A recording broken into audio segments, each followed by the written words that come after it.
Hey everyone, welcome to the Work Time Fun Podcast. I'm your coworker L, and let's get started. Alright, so on today's podcast episode, we are definitely going over the Doctor Strange Multiverse of Madness movie. And yeah, I mean, what is there to say? Everyone and their mothers is watching this right now, and just it rightfully so. This thing is just topping the charts, and just it's sold out in every theater that I look at trying to watch it again. But yeah, I probably will catch it a couple times with some people who haven't seen it yet, as many or as few as that may be, or maybe just catch it again with some friends that really like it. So yeah, anyways, moving on. So this movie, man, I must say that your appreciation for this movie or story is gonna vary. Definitely it's gonna be based on, okay, what's the experiences that you have with the Marvel Cinematic Universe and also Marvel in general, because I'd say definitely this movie is like a follow-up to WandaVision, the MCU show. Very fine MCU show, and also a little bit of What If in there. I mean, it's not a sequel to the What If series, the animated series, but then a lot of concepts and a lot of ideas that you see in Doctor Strange Multiverse of Madness, you could see how it relates to a lot of the What If episodes on there. And also I'd say Loki in some little way, not really though. And even continuation of like the Infinity Saga, with Infinity War, or even the Endgame. So yeah, it's just so great how all these movies tie in with Marvel. I'm pretty sure I've said it before in some other podcasts or other things I've said, and just how it's also interconnected with each other. I mean, yeah, how can you do that with all these movies? Like, you're talking about 20 plus films here. And yeah, Marvel does it. Kevin Feige, hats off to you, man. So, but I'd also have to harken back that if you're someone that has grown up or maybe has just watched the 90s era X-Men animated series, I think you get a lot of appreciation for this, because Professor X, he's not the same one that you've seen in the X-Men movies from Fox from all those years ago. And it is the same actor, of course, Patrick Stewart, but it's definitely not the same Professor X that we've seen him portray in the X-Men films. This is Professor X with that yellow hover wheelchair kind of hover chair. I was gonna say, like, wheelchair. It's not a wheelchair, it's a hover chair. There's no wheels on it. That's something that harkens back to the X-Men animated series of the 90s, which I hear is also getting a reboot on Marvel. So that's interesting to see. And in no particular order of this, but all the things that kind of stood out to me in this film, I'm not even going to reference anyone else. This is just from my own thoughts, just like straight out of theater kind of thoughts. Let's see. Yeah. So connecting to WandaVision, connecting to What If, connecting to Loki a little bit. Definitely connecting to all the Infinity Saga films. And also definitely connecting to the X-Men, 90s X-Men animated series. And a little bit of a sad to say, but also the Inhumans show. Otherwise you're going to be like, who the heck is that guy in a black wetsuit or tight suit with a fork in his forehead? Yeah, that's Black Bolt of the Inhumans. And crazy enough, it's the same actor who portrays him in the failed TV series Inhumans that was on on ABC network. And that was like around the time of Agent Carter and Agents of S.H.I.E.L.D. I don't know if you out there, my podcast land, have seen those shows. If not, it's also on Disney Plus.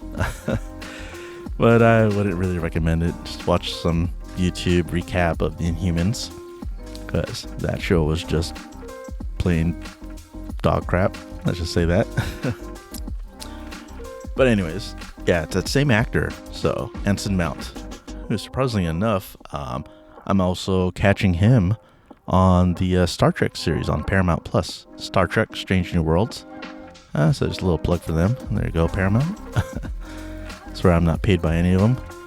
Otherwise, I'd be doing a lot better with all this plug-in stuff. Anyways, so Anson Mount, yeah, he's playing Black Bolt. He's a guy with a voice. And honestly, that's probably the funniest thing. Sad, but funny, of how he died. When Wanda was just like, oh, what mouth? Man. And, dude, I mean, Reed Richards, who we played by total fan favorite, John Krasinski. Man, that's going to be badass. I'm talking about something else that, if he gets to be Reed Richards in the future Fantastic Four movie, I mean, man, this could be so awesome. He totally fits the part. And this little showing of him in the Illuminati, and as short-lived as it may be, man, he is just incredible.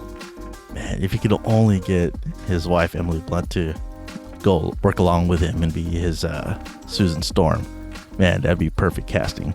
Real life husband and wife duo in a superhero movie husband-wife duo. Yeah. But anyways, John Krasinski. This is just the oddest thing to me. So when he's all like, Wanda, you know, with just the whisper of his voice or sound of his voice, you know, he could wipe you out or something.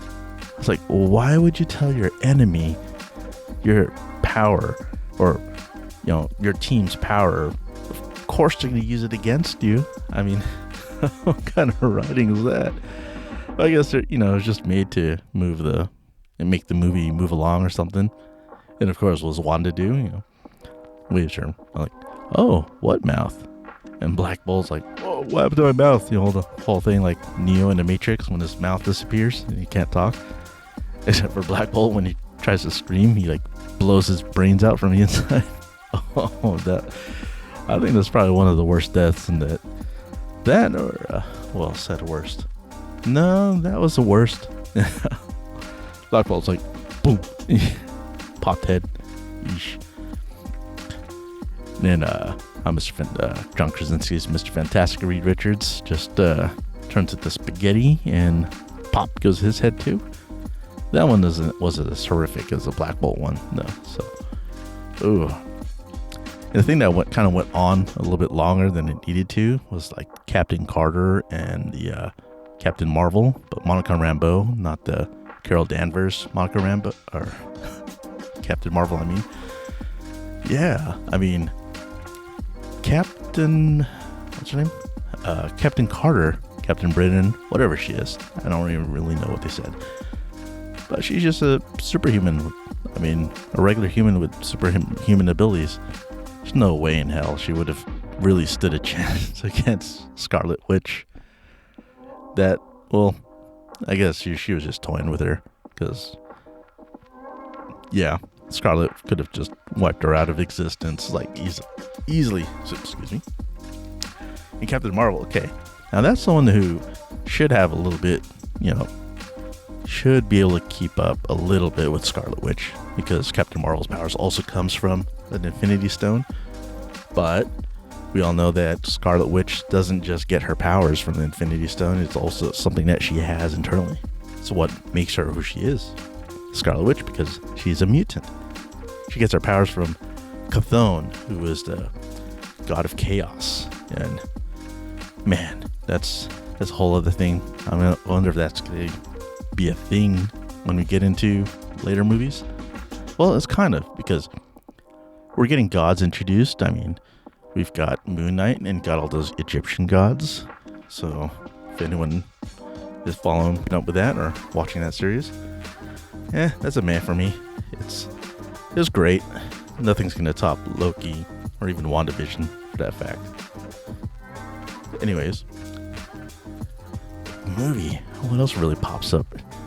Oh, the way that Professor X does when Wanda just like goes in there. Well, it's not Wanda, but I mean Professor X goes into her mind And he's like, Wanda, trying to save you. Tries to get her off that rubble, the actual Wanda Maximoff that's like stuck in the mind. And then you see this red cloud mist coming up right behind. And then just as it reaches Professor X, like, jump scare, pops and gets that Scarlet Witch, like, Morbius looking monster and twists or like, snaps his neck. Oh, man. I don't know how. I guess if it's in your mind, it still affects your body.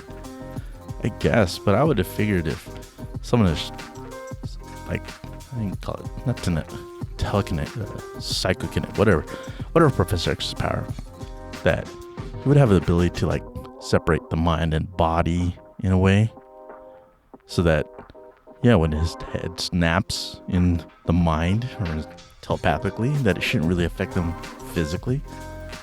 But hey, it's whatever they write it, it's whatever they want to do with it. So, oh, and who else? Lastly, Mordo, man, he lucked out, huh? He didn't get to die, or at least we don't get to see him die. He just gets stuck in that trench where Doctor Strange left him in after they had their little scuffle. So it kind of tames it down in a way. After you see the Scarlet Witch just tear through the rest of the Illuminati, then you see Doctor Strange and Baron Mordo fight. It was like, come on. It was like you got into this big action sequence, and then you got two guys like slapping each other. Okay, a little bit different than that, but yeah, basically it was like a slap fest or slap fight compared to Scarlet Witch just manhandling all the Illuminati. Like, Wanda, we could take care of her. Yeah, right. Maybe in this your universe, but not our universe. Oh, it's cool how this universe at least knows of all the different what's it called? Dimensions, universe, whatever they want to call it. That's gonna be some weird thing to think of later on. Like, are they thinking about dimensions, universes? I guess dimensions, because our MCU is what, Earth 616, and that other one with all the Illuminati members was 818. So, interesting. That means there's hundreds, thousands, millions. Who knows? A whole bunch. Could just be a whole bunch out there. But anyway, what else am I going with here? I mean, okay. So talk about different universes. Even in the other universe, it looks like Christine Palmer will still, even though she has no Doctor Strange of her own, still can't get with our Doctor Strange. So apparently in every universe, Doctor Strange and Christine don't get together. It's just not meant to be. But that kind of leads into what happens at the end of the movie, or at least the what's called the end credit scene, or mid credit scene, I mean, because there's a different end credit scene, which is kind of just goofy, stupid one. But anyways, on with the movie. So going on with all these things that go on in Doctor Strange, flipping through different universes, although realistically it's just you see whatever that in-between universe for the where the Book of Vishanti is, where you see Doctor Strange, the Defender Strange, I guess is what they call him, the one that was with America Chavez in the beginning of the film and subsequently dies. Man, that guy was a dick because he was gonna kill America Chavez just to make sure that the whatever monster it wasn't gonna take her power away. Oh, I guess he got what he deserved. And talk about that girl. I mean, I didn't realize she was only 16. I know she looked young, but dang, no wonder why. It was like, okay, wasn't too much to expect out of her. She's just a young kid, so but it's cool. I mean, she played her part well for as big of a film as this is. It's only going to get better because she's going to grow with the show. I mean, with the movie, the whole MCU universe. So, interesting. They're going to make her part of whatever's going to be the next set of Avengers or whatever's going to happen in the future. Because they're setting up all these younger actors. They're going to take up the mantle of all the, old Avenger actors that are seemingly like dying off or being put away to pasture for Disney and Marvel, just so they don't have to keep paying them. Just kidding. Just kidding. Anyways, so I have one little issue with this movie. There's a lot of comparisons to another film that's really great, and it's out right now, which is Michelle Yeoh's movie, Everything Everywhere All at Once. And I've seen some arguments stating that that film does a better representation of a multiverse and a movie about a multiverse, because man, that movie was really bizarre. If you haven't watched that's actually a really good movie to watch. I have yet to complete it because when I went to go watch it, unfortunately the movie theater I was at had a blackout. They tried restarting it a couple times but never did, and just gave me tickets to come back and watch again.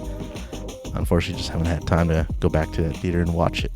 So definitely something I'm going to finish watching. But for what I've seen in that film, man, it goes nuts in the multiverse. Like, this whole mirror effect just splits the screen. And not in the sense that it splits the screen like two ways, it like splinters all around. Like a center point, and it just splinters all around the screen. And you see all these different variations of Michelle Yeoh's character as she's kind of like what she's doing in all these different universes at that time. And man, that was a trip. Definitely gotta watch that one to complete watching that. Anyways, with this Doctor Strange, okay, I mean, the only time that we have all this like whole multiversal thing is when America Chavez is like, all right, they're trying to escape from Scarlet Witch with her and Doctor Strange, and like they run through that portal, or they get pushed through that portal and just go through all these different variations of universes until they land at that one where the Illuminati is in. And man, talk about a messed up universe. Maybe that's why they're trying to get rid of that Doctor Strange too, because who goes on a red light? Come on. But anyways, and a pizza was a pizza ball. What the hell? And I wonder what else we could have expected out of that universe. I mean, I wonder if those Illuminati members were all a part of that universe, or if they were also multiversal beings in different places. But my guess is that they are all, like, I guess, native to that 818 universe. So Christine Palmer, I guess Christine designated their world or dimension as, and it would seem like it, because when they were explaining in that chamber about how they had to stop Thanos and how their version of Doctor Strange had to use the Darkhold to think of a way to beat him, well, it seems like they were all part of that. So yeah, they were all native to that universe. So that leads to believe, man, what happened to the rest of Professor X's X-Men? What happened to the rest of the Fantastic Four? If Reed Richards himself said, hey, one, I know it's like, I have 2 kids of my own. Oh, 2 kids of his own. So this is an older one. It's not just him and the other members of the Fantastic Four when they were younger, or at least pre-kids. This is a older Reed Richards in this universe, at least. So, kind of leads us to ponder about what's going to happen for the oncoming film, the future film of Fantastic Four. And I definitely hope it's going to still be John Krasinski and not just this cameo role that he had in this movie. Because, man, like I said earlier, he totally nailed the part. Man, I can just keep going on this film. Maybe for another time. Heck, whatever. You guys are enjoying whatever I'm talking about here, right? Right. And then Fantastic Four, get that movie incoming. John Krasinski, we hope we get him. And Scarlet Witch. Ooh, the end there. Yeah, I know she topples the whole, building structure, whatever, on top of her. But you don't really see her dead. She's not dead. Also, I know that she's talked before about she's having her contract extended. So yeah, she's in it for the long run. Especially right now, she's like probably one of the most popular MCU characters, and because of WandaVision, popular WandaVision show, and now the popularity of this movie with her in it as the main villain or main antagonist. Yeah, there's gonna be more Wanda Maximoff or Scarlet Witch to come. Although it's kind of funny, well, not funny, but how a lot of people were kind of guessing that, oh man, you know how she talked about House of M in that one, there's this one interview that she did, and like, oh, what storyline would she want to do? The House of M, where she's like saying, no more mutants. And everyone was like, oh man, they're gonna do something like this. There's only gonna be the reverse. There's gonna be like, no more mutants, because, there's no X-Men or there's no mutants in the MCU universe. So she's gonna cause the birth of all the mutants, or the re-emergence, whatever you want to say, about all of the mutants in the MCU. But yeah, that didn't happen. Speaking of what didn't happen, of course, we didn't see any of like the supposed big bad gods that are out there. Like Chthon, who's, like I mentioned earlier, the god of chaos. That's where Scarlet Witch, Wanda, derives all her powers from. Also, that octopus-looking thing was supposed to be Shumagorath, but Shumagorath is a huge, god that devours universes, so that's not him. It was just Gargantos. Because, of course, it was just being used as a kind of puppet to try to catch America Chavez. I kind of find it funny, her name's America Chavez. It's like, oh, where's America? Oh, we've got to get to America. How's America? What? Yeah, it's like saying, America. Oh yeah, America. But it's just like, I guess, yeah, that's the only way to do it, because what are you going to say? Oh, you're going to keep calling, oh, America Chavez. Who always says the first and last name all the time? Nobody does that. You always say the first name. But it's just kind of odd when it's like also similar to the name of a country, right? or continent. It's like, yeah, let's do this for America. And what else we got? So at the end of the movie, you got America. She's training to become a wizard, I guess, or sorcerer, or whatever you call it. Same thing, same difference. They're a wizard. They do spells. They do magic. And she's gonna work in that with her powers to punch through different universes. So that'll be a cool mix. Does she do a sling ring, or does she just punch through universes? Well, because a sling ring will just get her to different places in the same universe. Because her punching through universes is, yeah, she doesn't want to have to go through different universes just to get to wherever she needs to go.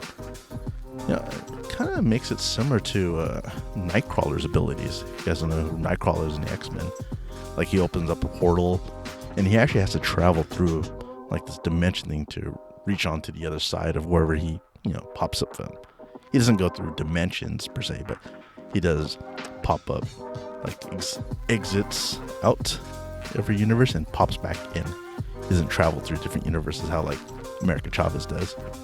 So, interesting things we're gonna have in the future, especially when we have the X-Men pop up in the MCU. Yeah, I'm all up for that, man. Just excited. Oh, this Doctor Strange Multiverse of Madness, top-notch film. Definitely worth watching. Definitely worth watching again, which I will definitely do. And so I can probably get more details and like just squeal over everything. Oh, talking about details. I did see a little Kang reference when they were going through the Illuminati. There's so much going on. I mean, you see the Tribunal when America and Doctor Strange were all going through those different universes.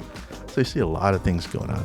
So there's a lot of things to catch and a lot of things to miss. So watch out for that. And speaking of missing, definitely don't miss out on the mid-credit scene and the end-credit scene. So mid-credit scene is I'm sure you'll be looking it up just like I did, where you have Charlize Theron making her MCU debut as Clea. Clea, who is, I guess if you look it up, she is a sorcerer supreme in the dark dimension. And if you see when she cuts open that portal to the other side, it's the dark dimension where actually our Doctor Strange fought Dormammu in. Haha, for that. But I wonder if Clea is in league with Dormammu or just in that same universe. Has nothing to do with Dormammu. Oh, what if she derives her powers from Dormammu? Instead of like, Doctor Strange in our universe derives his powers from the Vishanti. What if she derives her powers from Dormammu? Oh, that'd be something. But like, it wasn't sinister because she's all like, "Seems strange. You've caused an incursion. Now you've got to help me fix it." And he's like, "Boom, all right." Pops open his third eye to make sure he knows where he's going. Oh, I gotta look up what's up with his third eye thing. I know it's because of the using Darkhold, but I mean, what's the story behind that? It's just to make sure he stops doing evil things. He's more careful to watch out where he's going. Get it? Watch out because he's got a third eye. Third eye blind. Okay. So we got that in the last final scene of what's his name? Bruce Campbell. When Doctor Strange put that spell that he kept punching himself. Oh, it's finally over. Yeah, it's finally over. Stop punching himself. And then at the end of the movie and scene, and kind of where it leads us to this podcast. End of discussion. All right. So that's my little bit of Doctor Strange, my little thoughts, my little theories, my ideas, things that, I liked, disliked, and things that we look forward to in the future. So, you all out there, I hope you enjoyed listening to this podcast. I hope you all enjoyed listening to me. So until next time, have a fantastic day.